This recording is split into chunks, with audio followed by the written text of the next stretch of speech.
આજરોજ ગુજરાત રાજ્યના ભાવનગરના પ્રવાસે આવેલા દેશના વડાપ્રધાન નરેન્દ્ર મોદીએ જનહિતના અનેક પ્રોજેક્ટના લોકાર્પણ અને શિલાન્યાસ કર્યા, જેમાં વડોદરા જિલ્લાના સાવલી તાલુકાના વસંતપુરા ગામ પાસે આવેલ વરનોલ ગામની સીમમાં સ્થાનિક ધારાસભ્ય અને જેટકોના અધિકારીઓ સહિતની ઉપસ્થિતિમાં સોલાર પ્લાન્ટનું શિલાન્યાસ કર્યું હતું। દેશના વડાપ્રધાને ભાવનગરમાં જંગી જનમેદનીની ઉપસ્થિતિમાં ગુજરાતના અલગ અલગ વિસ્તારોમાં 33,600 કરોડના વિવિધ વિકાસના કાર્યોનું લોકાર્પણ અને શિલાન્યાસ કર્યો કે જેનો લાભ જિલ્લા સાવલી તાલુકાના વસંતપુરા પાસેના વરનોલ ગામે વર્ષ 2047માં ભારત દેશને આત્મનિર્ભર અને વિકસિત બનાવવાની દિશામાં એક પગલું સમાન 100 મેગાવોટનો સોલાર પ્લાન્ટનું શિલાન્યાસ ધારાસભ્ય કેતન ઇનામદારની ઉપસ્થિતિમાં કરાયો હતો। આ વિકાસના સુપ્રસંગે જિલ્લા પંચાયત પ્રમુખ ગાયત્રીબા બહિડા, તાલુકા પંચાયત પ્રમુખ ગીતાબેન સોલંકી, પ્રાંત અધિકારી, મામલતદાર સહિત વીજ વિભાગના અધિકારીઓ, અગ્રણીઓ, કાર્યકરો ઉપસ્થિત રહ્યા હતા।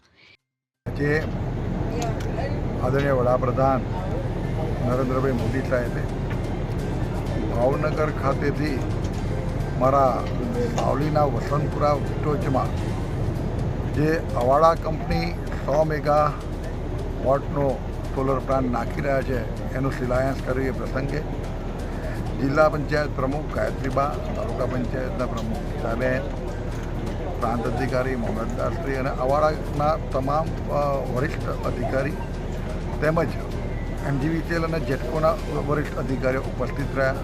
ગામના આજુબાજુ ગામના સરપંચો, વડીલો, યુવાનો પણ હાજર રહ્યા અને હું આ વિસ્તારના ધારાસભ્ય તરીકે આટલો મોટો પ્રોજેક્ટ, વડોદરા જિલ્લાનો પહેલો પ્રોજેક્ટ છે 100 મેગાવોટનો, ત્યારે મારા વિસ્તારમાં આવતો હોય અને એનાથી થતા ફાયદાઓ પણ અનેક છે, ત્યારે આવા મેગાવોટને હું આવકારું છું અને અવાડાના તમામ લોકોને હું હૃદયથી આખી કંપનીને શુભેચ્છાઓ પણ આપું છું અને ખૂબ ખૂબ અભિનંદન પણ આપું છું। અને આજે જ્યારે સાહેબે અને વડાપ્રધાન સાહેબે જ્યારે આ શિલાન્યાસ કર્યો છે ત્યારે હું ઈશ્વરને પ્રાર્થના પણ કરું છું કે આવા નવા મોટા પ્રોજેક્ટ મારા વિસ્તારની અંદર આવે અને અહીંયા આગળ ખૂબ સુખ સમૃદ્ધિ ફેલાય એવી હૃદયથી પ્રાર્થના।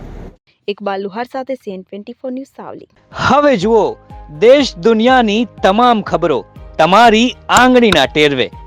ઉઠાવો મોબાઈલ અને Google Play Store પરથી ડાઉનલોડ કરો અમારી CN24 ન્યૂઝ મોબાઈલ એપ।